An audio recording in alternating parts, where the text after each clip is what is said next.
Debatet të brendshme për ndryshimet në qeveri dhe mbrojtjen e ministrave nën hetim zbulojnë tensione në majorancë.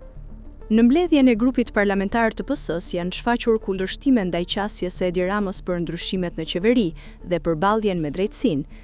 Disa deputet kanë kërkuar konsultim me forumet e partisë dhe mbështetje politike për ministrat nën hetim, ndërsa të tjerë kanë denoncuar kufizimin e daljeve publike pa leje.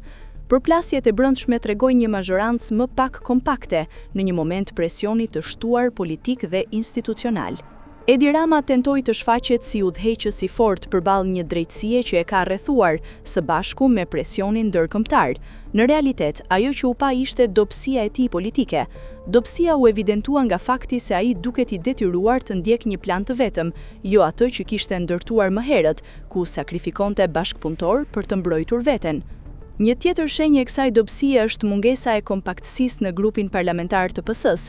Sipas informacioneve, në mbledhjen e grupit ka pasur kundërshtime dhe përplasje për qasjen politike të kryeministrit. Disa deputet kanë theksuar se nuk janë thjesht kartona votimi, por përfaqësues të Partisë Socialiste dhe të elektoratit. Plani i Ramës për të bërë ndryshime në qeveri, duke futur figura nga kabineti i tij në poste ministrore, ka hasur rezistencë. Disa deputet kanë kërkuar që çdo ndryshim ligjor apo emërim ministrash të rinj të konsultohet me forumet e PS-s dhe me grupin parlamentar. I informuar nga Tauland Balla për zërat kritik, Rama ka zgjedhur të shfaqet më i butë dhe i hapur ndaj vërejtjeve, qëndrim që e artikuloi edhe publikisht.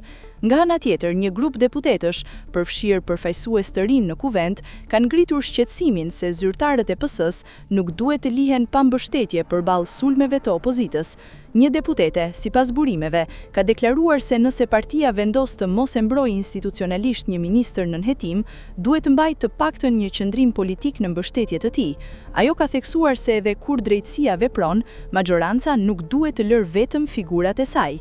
Disa deputet kanë shprehur shqetësimin për perceptimin në bazë, duke thënë se elektorati ndihet i pasigurt dhe pyet nëse PS është në pozicion force apo dobësie.